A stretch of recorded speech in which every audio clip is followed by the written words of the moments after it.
La presente investigación surge por la importancia que tendrá en los destinos de nuestro país Francisco Sagasti, en su condición de presidente de la República, durante los próximos meses y a puertas de las elecciones generales.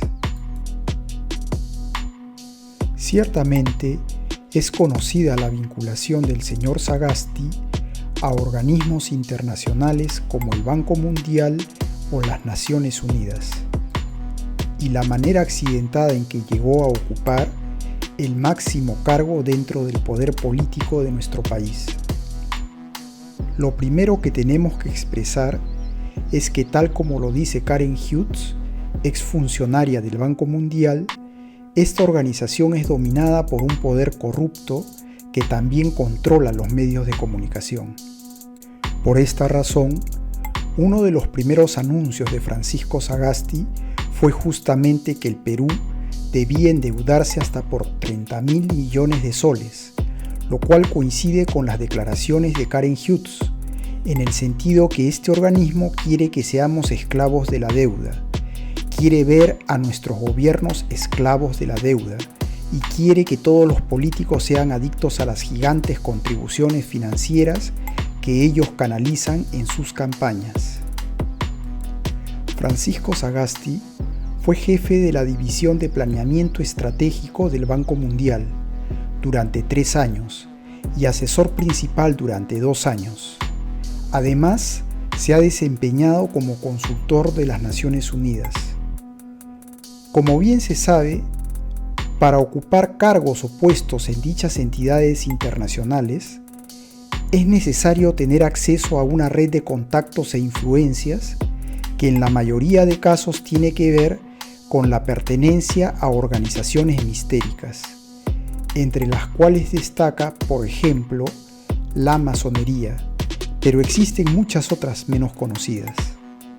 Esta pertenencia garantiza el pensamiento uniforme entre los altos funcionarios de estos organismos internacionales sobre asuntos concretos como la implantación de un gobierno mundial bajo ciertas condiciones y características que son desconocidas para prácticamente todos los habitantes del planeta. Condiciones que muchas veces tienen que ver más con aspectos espirituales y de dominación que con aspectos estrictamente políticos o económicos.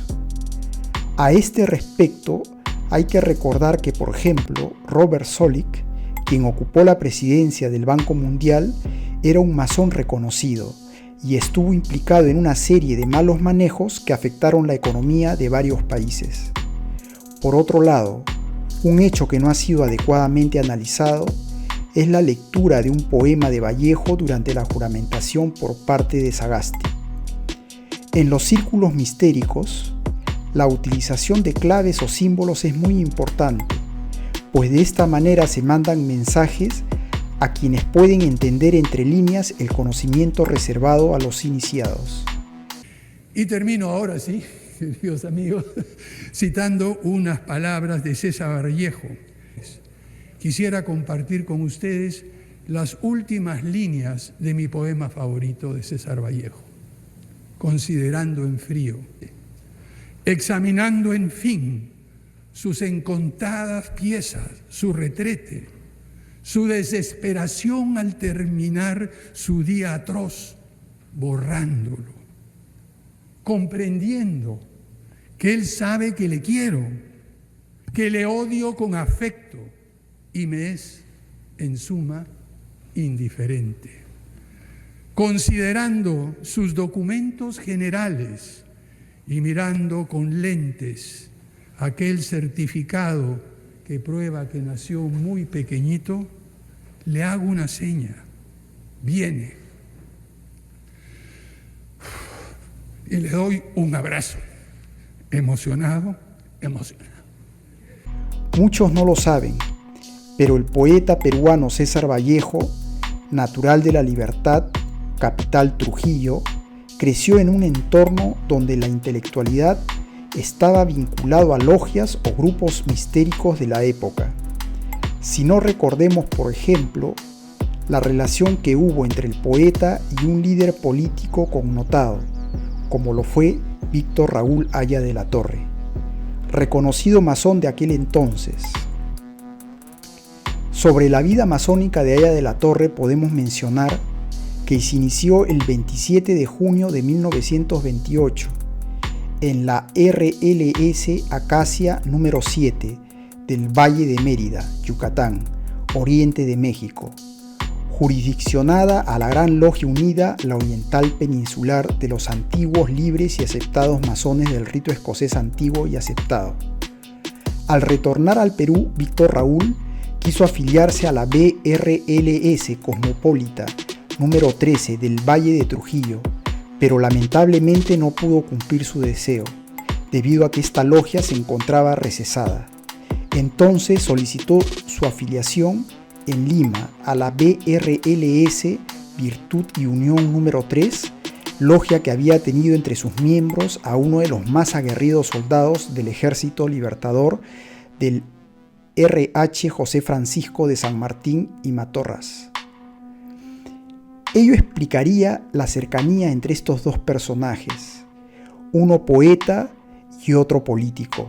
Si no, recordemos también el siguiente encuentro entre ambos, donde el poeta Vallejo dijo algunas extrañas palabras. Yo, poeta, brindo mi copa por ti, pichón de cóndor. Yo, profeta, anuncio que volarás alto, muy alto, y serás grande, grande.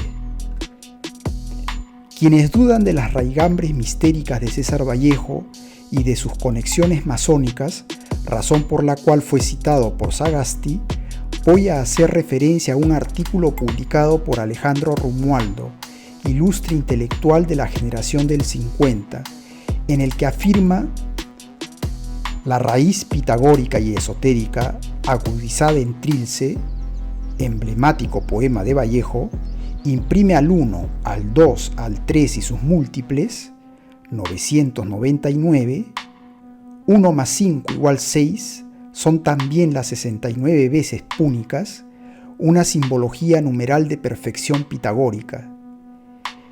En Vallejo son perceptibles algunas teorías de la cábala hebraica y sobre todo del esoterismo. La presencia de lo divino está en esa matemática sagrada donde encuentra su plenitud o su destrucción. Para quienes no lo saben, la escuela pitagórica fue una de las primeras escuelas de misterio de las que se tiene conocimiento, y la geometría sagrada es parte del conocimiento esotérico del cual beben las actuales organizaciones mistéricas en todo el mundo, entre ellas la masonería. Por lo que al citar a Vallejo, Sagasti rendía culto también al conocimiento mistérico y esotérico que marca la vida de los iniciados. Asimismo, existe un hecho particular en la vida de Sagasti que muchos no han entendido porque no saben interpretar el conocimiento que se esconde detrás del comportamiento de algunas personas que rinden culto al misterismo. Nos referimos al conocido incidente de la residencia del embajador japonés con el líder del MRTA, Movimiento Revolucionario Túpac Amaru, Néstor Serpa. En efecto, hay que saber primero que este movimiento fue fundado por Polay Campos, un ex-aprista, que incluso compartió estudios con Alan García en la Universidad La Sorbona de París, y como todo, entre comillas, buen aprista, estaba conectado a los círculos masónicos nacionales e internacionales.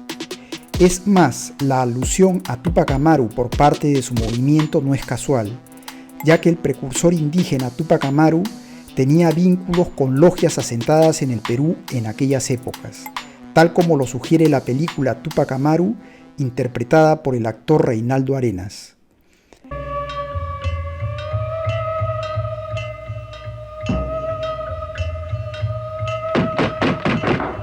Es él. Aunque sigo creyéndolo un grave error, saldré a recibirlo.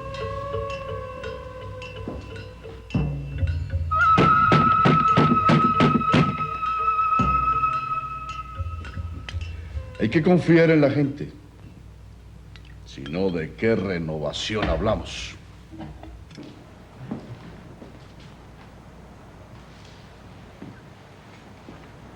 Señores,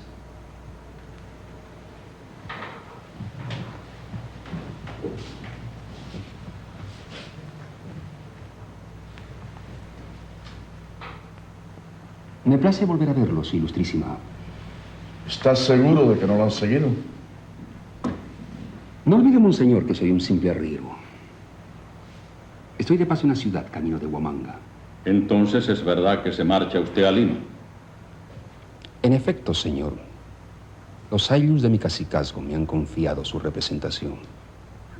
¿Y qué reclamación presentará ante el visitador? Protestaré por los injustos pechos y arbitrios que nos abruman. ¿Y la supresión de las mitas? Igualmente, su Ilustrísima. Así como el reconocimiento de mi título de Inca. Además, el término quechua Amaru alude a la serpiente, símbolo predilecto del conocimiento mistérico.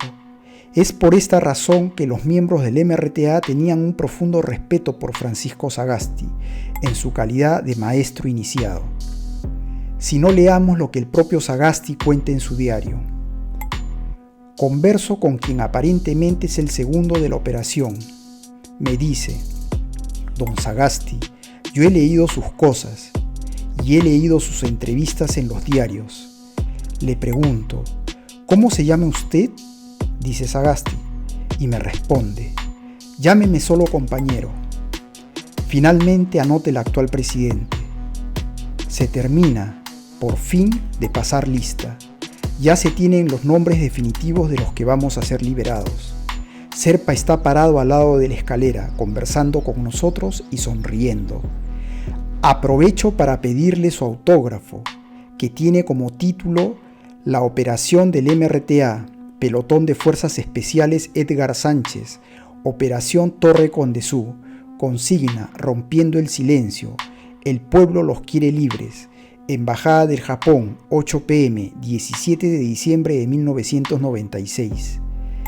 La dedicatoria de Serpa es: para el señor Sagasti, con todo respeto, y la del árabe es: para el señor Sagasti, con el respeto de siempre. Tal como lo dicen los textos sagrados, la serpiente es de por sí el padre de la mentira.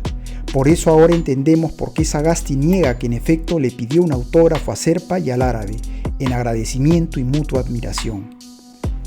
Finalmente, y aunque muchos no saben, y a lo mejor les llame la atención, el uso de la barba por parte de Sagasti no es casual. En su caso representa el símbolo cabalístico de la barba de Aarón, razón por la cual algunos miembros de organizaciones mistéricas la usan.